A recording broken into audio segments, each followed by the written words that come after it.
Hello fellow pilots, I'm Major Payne and this is another episode of How to Play. Today I prepare for you Yak-30 in modern Su-57 style camouflage. I have two versions of it. One is a little bit grey, another one is more white. Both look great. But anyway, let's get right into the statistic, equipment, pilot skills, all this boring stuff, but also very important stuff. So what we have here is the most maneuverable light fighter at tier 10 on paper, because the reality is a little bit different. Yeah, it depends on altitude, and this machine have only 1500 meters of optimum altitude, and if we go into dogfight at this altitude, everything is fine. But very often light fighters are going to be on higher altitude, and as higher we go, we're losing more and more maneuverability and speed, to the point that other light fighters start to be more maneuverable than Yak-30. For example, Ki-162 Japanese light fighter at altitude around 2600 meters is gonna be more maneuverable. More or less, of course, that depends on the build.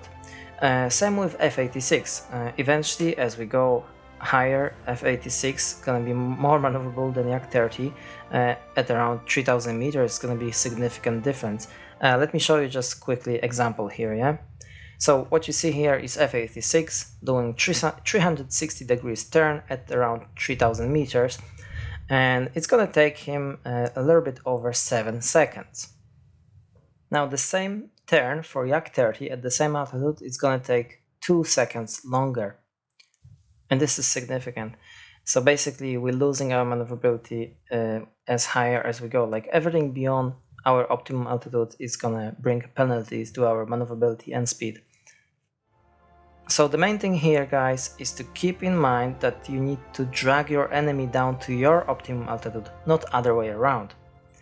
Now let me show you my equipment setup, which is built around one idea, that basically Yak-30 is most maneuverable light fighter, but it's not a secret. Yeah, most of the player gonna know that, and that's why very often you're gonna find yourself under attack from heavy fighter or other light fighters, high altitude light fighters, which most often gonna have more firepower. So what you have to do in this situation, you need to dodge enemy, then quickly get behind and give him a chase and cause damage or kill. So on first slot I have my culminator sight, very standard equipment, but bonus characteristics here are for critical damage and extra maneuverability when firing at moving targets. You could potentially use like G-Suit, which can increase even more maneuverability, but I prefer to have this critical damage bonuses, because they very often gonna help me to knock out enemy engine or tail, and that of course gonna slow down enemy or enable enemy to, accelerate, potentially give me a chance to catch up and get killed. Now on the airframe, lightweight wing, very standard for maneuverability. On second slot I have reinforced airframe, and reinforced airframe is there because that's the only equipment which not reduce my maneuverability or speed significantly. So it's gonna be like only reducing my rate of roll, but rate of roll is not significant, it's not that important in a dogfight. So I can sacrifice that easy. Yeah? And extra HP, of course, that's a big benefit. We can survive much more, much longer, and very often win head-on engagement with other light fighters thanks to this extra HP. On engine I have high-speed gas turbine. Main reason for it is acceleration. We really need this acceleration after turn to catch up with enemy, who is just doing boom and zoom on us, yeah? And we need to quickly accelerate and cause damage to the enemy. You could see this example in a, I hope you see it actually. In the intro of this video you have heavy fighter which is trying to boom and zoom me, yeah? So I dodge him and I give him a chase and cause him some damage, yeah?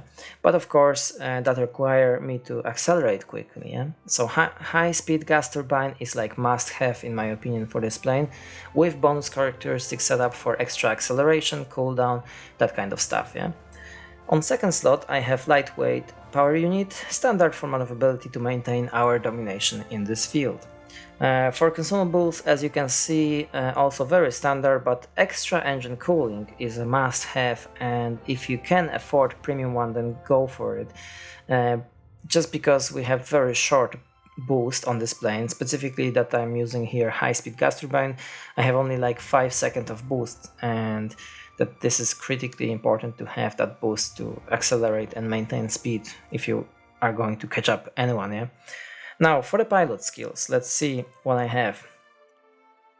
Very standard for light fighters, aerobatic expert, then aerodynamic expert, then resilience, very important also, that give us extra chance of surviving enemy heavy fighters or high altitude light fighters, and then we can give them chase. Just every time you're losing your HP below 70%, then that's gonna automatically repair, or your critical damage give you extra boost, extra maneuverability. So this is really important skill.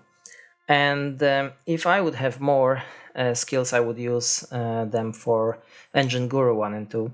I wouldn't go for Marksman 1 and 2 because we don't need that accuracy. We're not using any equipment for guns, so we have culminator sight, so we have enough of accuracy with those guns, so I wouldn't go for any Marksman 1 and 2. And I also have this firefighter here that could be useful. If you have this 1.3, you can use that for firefighter, very useful.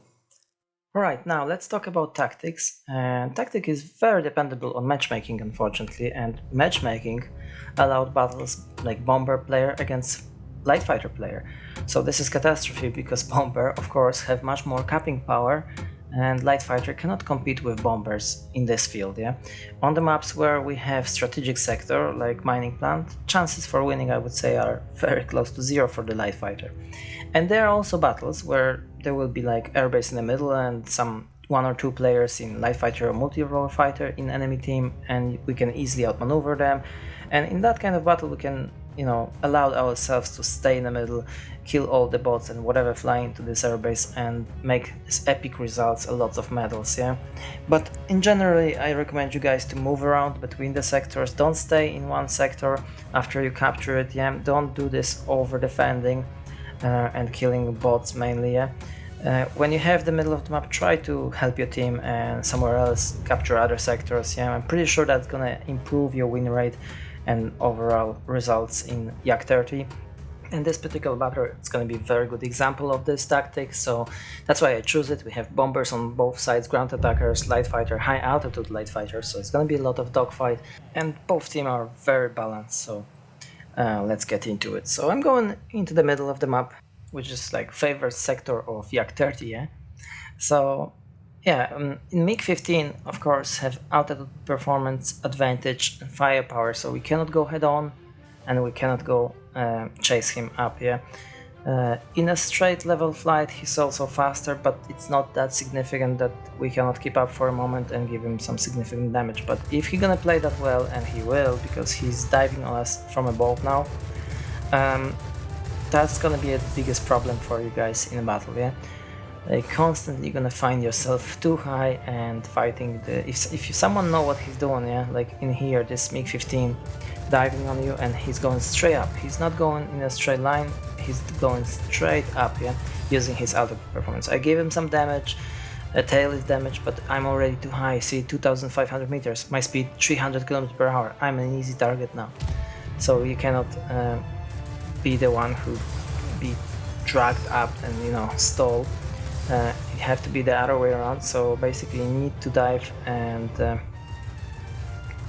for the moment here I'm actually trying to engage those bots, but I keep looking on that MiG-15. I don't want to be surprised, and the moment he's going, yeah, I'm trying to dodge and then get behind him again, but it's not so easy. He have this energy advantage, so he's very fast. Look how quickly he actually disengage and leave the range of my cannon. So basically, in this situation, you need to dive and change the altitude. If he wanna fight you, he have to go down on your altitude performance, yeah. Because it's not gonna work if you keep going beyond 2,000 meters. Your speed is reduced, maneuverability reduced, yeah. And so I can call it not the best start, yeah. And I have this hunter on my tail. It's a bot. It's not a big challenge for a Yak-30, but it's just taking my time, yeah? I cannot leave it. I have to engage this, even though he's not even in a sector, but I have to kill it, because if I leave it, and I try to go into the sector again, he may come back and engage me in the worst possible moment, yeah, when I'm entangled with some other planes, yeah. So now it's time to recapture that airstrip, sorry. MiG-15 is actually engaged in some other area now. He's not defending this airstrip, so that's a great opportunity for me. And in such a dogfight with MiG-15 or any other high-level fighter, the most important is timing and situation awareness. So basically, first you need to know that he's coming. When you know that he's coming, then you need to have a good timing to get right behind him, not too far away, yeah? Because if it's too far away, you have just very limited time when you can engage him. He's fast, he's keep disengaging, and you have just few seconds to fire, yeah? That F-86 actually not paying attention, so we take him out easy. We couldn't leave him here. If that would be bot, you could ignore it and go for another sector, but if it's a human player, then you have to clear off that threat for your sector. And that hunter again. Pain in the ass hunter, I should say. And I should kill it in a sector if there is an opportunity like here, yeah? Leave it and let him fly into the sector, and he was almost in a sector but not in a sector, and that doesn't count, so that was a mistake here, I would say. It's gonna be another mistake here because I'm just too low on HP, yeah? And that's how this ends. If you have such a low HP, sometimes it's better just to stay for a few seconds out of the sector and wait until the HP is gonna be restored, yeah? Right, I'm gonna respawn on airstrip, which is currently our only sector, so... but for a brief moment we get this command center eventually, very good. It's gonna be very difficult to defend it because it's almost captured and MiG-15 is coming. But he's not full HP, you see, he's trying to dodge me, he's not going head on because he was low on HP and I was full on HP. So that's a good sign, I mean, that's a good player, yeah, he knows what he's doing. Again, he's gaining altitude, so...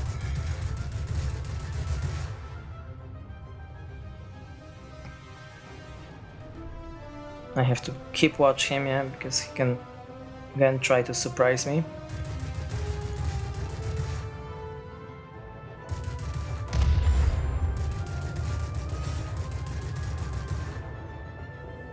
I engage extra engine cooling, but it's just not gonna work on that altitude, you see? Beyond 2000 meters I'm not gonna accelerate. So I basically waste my extra engine cooling here. Anyway, I tried to recapture that airstrip as quick as possible before this MiG-15 re-engage with me, yeah?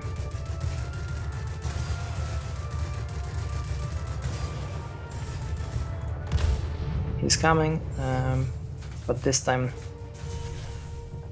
didn't take that much of my HP. Again, we're trying to give him chase, but still we operate on 2000 meters, so chasing is not an option, but the option here is that we can take over that airstrip before he come back to me, yeah? Just one more air defense and we're gonna have it. And that's great, yeah. He's coming again, but this time it's not for me, I think. And F-86 head on, and that's how you can see that this HP pool, extra HP, is useful to have, yeah? Now, we're not gonna chase MiG-15, we have the airstrip, so we want to help my team to capture another sector. And that was exactly what I was talking about, like, don't stay in the middle, don't defend this, because such a MiG-15, for example, can easily retake that airstrip if there are two targets like in his altitude, yeah? I cannot even defend it at high altitude, so that would be a mistake, yeah? And just killing a few bots here gonna help my team greatly. We get this command center, but just be aware that despite your best effort, you're very often not gonna be able to be the leading force in a game, yeah? That's gonna be a bomber player who captured a strategic sector like mining plant, yeah? You have a role to play, but the Yak-30 rarely gonna be the winning factor, yeah? And I think I got him, yeah, that's the last time we engaged and I got critical damage on his tail. He cannot accelerate, yeah. That's why we need those critical hits on gyroscopic side, yeah. Acceleration, speed, and we can get this guy eventually, yeah. Right, that's it. That battle is won. Barely, but it's won. Narrow win, but it's a win. And we did good. We play our role in this battle, yeah. Right, guys. To sum up, Yak-30 is not easy plane to perform well. Acquire a lot of situational awareness, very good timing, and in exchange we get a plane which offer limited impact on winning. But still, it's a danger plane to dogfight with, yeah? One mistake and you can end up dead, being killed by Yak-30. And I think it's still worth to have this, fun to play, to be most maneuverable, yeah, in airfield.